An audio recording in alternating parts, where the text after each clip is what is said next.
Zarra. Seguimos.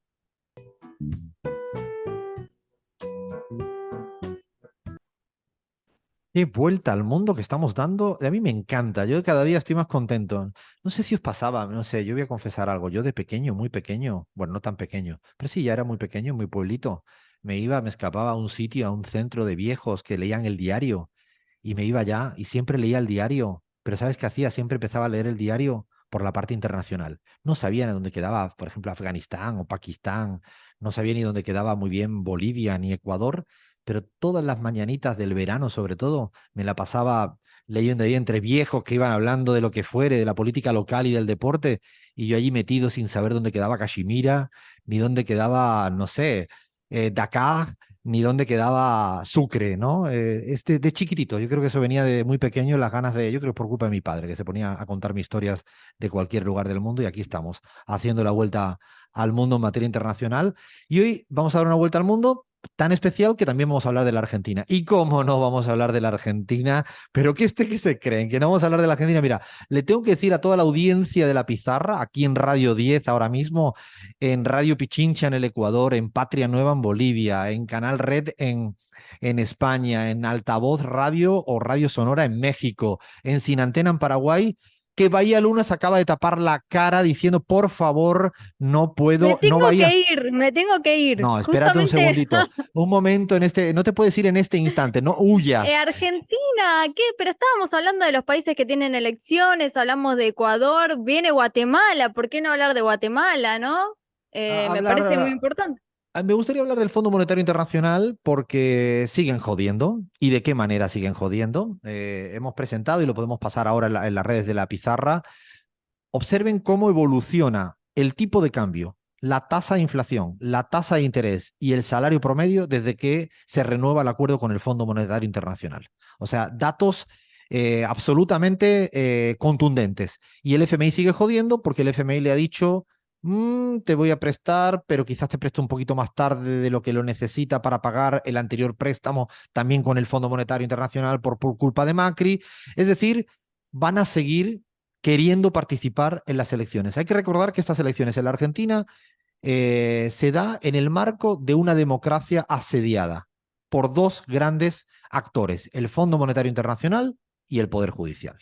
Es unas elecciones que no tienen juego limpio, tienen un juego muy condicionado. La presencia del Poder Judicial, que no ha permitido que Cristina Fernández pueda ser presentada, o la presencia del Fondo Monetario Internacional, que, insisto, va a seguir. Yo creo que esto es un spoiler, va a seguir estando presente y lo viene haciendo, condicionando las políticas económicas, diciendo ahora no te presto un poco más tarde, para que así tengas una presión de valor. O sea, la situación es complicada porque no estamos en una democracia con reglas del juego claras y justas. Ni claras ni justas, gracias al pinche acuerdo con el Fondo Monetario Internacional del gobierno de Cambiemos de Mauricio Macri para que toda la plata se la llevaran. No solo se acordó, sino se fugó. Dicho lo cual, en ese marco sigue la campaña. Estamos a la vuelta de las esquinas en las elecciones, las primarias abiertas, obligatorio, las paso. Quedan 2 semanitas nomás, 2 semanitas nomás. ¿Qué podemos un poco afirmar si uno mira todas las encuestas que se vienen publicando? Y son muchas en Argentina, muchísimas se vienen publicando en la Argentina. Y lo que hacemos es mirarlas todas. Y lo que hacemos es entender que las encuestas tienen alcance de vista corta, pero no son ciegas. Por lo tanto, no podemos pensar que los datos de las encuestas van a explicar todo lo que ocurre electoralmente en la Argentina a día de hoy. No, porque existe una tasa de rechazo muy alta, gente que no quiere responder a las encuestas, mucha gente que no quiere responder, pero hay otra parte que sí es observada en las encuestas. ¿Cuál es la parte observada? Yo diría que es la población ya argentina que ha decidido su voto, la que ya tiene relativamente claro por quién va a ir. Y cuando uno mira a la gente que ya tiene claro por quién va a ir, con los márgenes de error, lo que observa es, con datos hoy en día, el promedio de la intención de voto de Milei de cara a la primera vuelta es que sigue siendo estable entre 15 y 20 puntos. Sigue siendo estable. O sea, ¿se ha caído un poco? Sí. ¿Se ha hundido? No. En términos, insisto, del promedio de todas las encuestas. Es decir, ¿Milei sigue siendo un actor electoral importante en la Argentina? Sí. Y quien diga que no porque no le cae bien, yo creo que hace un flaco favor analítico y táctico en términos de estrategia electoral. Yo creo que eso hay que tenerlo muy claro, que Milei sigue estando presente y todas las encuestas, todas, la que mires. Por lo tanto, hay un bloque de gente que ha decidido que lo quiere. ¿Ha caído respecto a su momento pico? Sí. El momento pico lo tuvo Milei cuando no se habían definido las candidaturas al interior de las otras dos fuerzas, porque era el único que ya existía como candidato. Efectivamente ha caído un poco, pero entre caer un poco y hundirse, por favor, un poco de matiz. Así que esto dicen las presidenciales con respecto a Milei. Y ahora vamos con los otros dos bloques. Juntos por el Cambio, ¿qué tiene? Pues una guerra electoral muy dura entre Patricia Bullrich y Larreta. Las encuestas le dan un promedio superior a Patricia Bullrich respecto a Larreta y que viene creciendo esa brecha. ¿Cómo se explica un poco? Probablemente porque Patricia Bullrich viene quedándose una parte del voto de Milei, que es un votante más duro, más de la derecha dura. Y eso es importante tenerlo en cuenta. ¿Hasta cuánto va a llegar? No lo sé. Los errores que va cometiendo en términos de lo que va planteando, no va planteando, ¿tendrán coste? Probablemente sí, pero hasta ahora Patricia Bullrich vencería internamente a Larreta la interna, insisto, como promedio de todas las encuestas publicadas. Es curioso, cuando las encuestas son presenciales, el Bullrich le gana por muy poquito a Larreta. Cuando ya entran las telefónicas y las online, el promedio amplía. La interpretación que cada oyente, que es muy inteligente, lo vaya haciendo, pero queremos dar todos los datos con mucho rigor. Así que ahí veremos. Lo que yo sí creo es que para las PASO, el contraste que hace Bullrich y Larreta, estas aparentes peleas y que algunos medios incluso se divierten y le amplifican, creo que ellos están sumando, no están peleando, están sumando. Y eso creo que desde mi perspectiva, mi interpretación, es que están sumando con dos personajes diferenciados, contrastados. Unos creen que esto es una pelea. La legislativa ya pasó, había muchas internas, ¿se acuerdan? Y al final sumaron. Por lo tanto, no sé si caer otra vez en el mismo error 2 años después.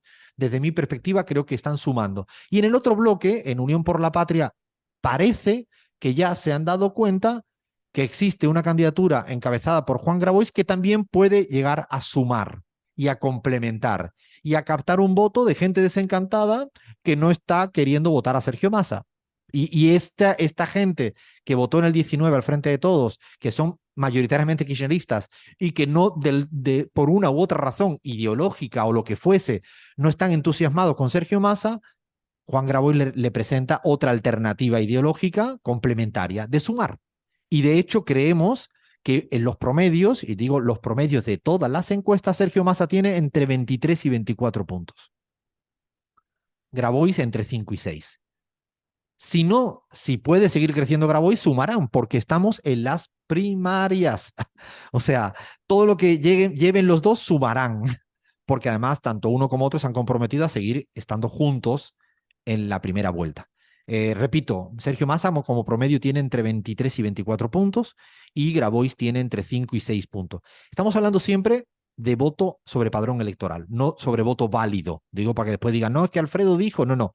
Escuchen la letra pequeña, sobre voto padrón electoral. Esto implica que, por ejemplo, hoy en día la sumatoria de Massa con Grabois proyectado a voto válido con un 77% de participación está en torno a 35, 36, 37. Digo para que uno piense en proyección. Esta es la lectura a día de hoy. Yo sigo pensando en términos tácticos en la Unión por la Patria que se trata de ir juntando votos, juntando votos. Sería para mí un error incluso importante en términos de expectativa de pelear por ser el más votado entre todos los candidatos. ¿Ustedes se creen que la votación que venga en primera vuelta va a estar pensando en quién fue el más votado? No, no, no, no, no, no. Hoy en día lo que se trata es de juntar. Uno por un lado, otro por otro. Cuanto más tengan, mejor que mejor. No sé, Gaby, cómo estás viendo la elección argentina, alguien que conoce mucho de la política argentina como tú. Yo a lo que dices, Alfredo, le sumaría un par de cositas. La primera es que no solamente que Grabois puede sumar en el bloque de Unidos por la Patria, sino que puede fijar programáticamente mínimos que la población espera. Y eso hasta ahora, por lo menos en lo que uno escucha discursivamente de ambos candidatos, Massa y Grabois, no ha habido una confrontación virulenta en lo público, pero sí creo que ha empezado a marcarse una cancha programática que a mí me parece muy importante e interesante, porque yo sigo insistiendo y no me voy a cansar de hacerlo, la política no son solamente elecciones, sino también es luego qué es lo que voy a hacer ganando una elección, inclusive. ¿Qué le voy a dar al país? ¿Qué le voy a ofrecer al país? Y yo creo que ahí esa rueda, esa marcada de cancha me parece importante para las argentinas y los argentinos. Yo, la segunda cosa que añadiría a lo que decías es que el absolutismo de creer que Milei cayó en picada te puede hacer cometer errores también profundos, creyendo que ese voto ya migró definitivamente a algún lado. Y ese error táctico, como tú lo marcabas, te puede hacer plantear un tipo de campaña que sea equivocado. Entonces, creo que ahí hay que tener muchísimo cuidado en cómo se lee las encuestas, ¿no? Sí, además, para una hipotética primera vuelta, yo creo que a Unión por la Patria le interesa un voto fragmentado de las dos opciones de la derecha. Yo creo que es cuanto más tenga división del voto entre Juntos por el Cambio y el grupo de Milei, me parece que en términos tácticos de cara a una hipotética segunda vuelta, le viene bien, porque hay que recordar que si se juntaran antes de tiempo, podrían estar llegando a un umbral peligrosísimo para ganar en primera vuelta. Esto hay que tenerlo en cuenta en términos tácticos, más allá de que te guste o no te guste más un elector u otro. Seguiremos hablando, como no, la semana que viene, que será nuestro especial Argentina, de cara a que estamos a una semana vista.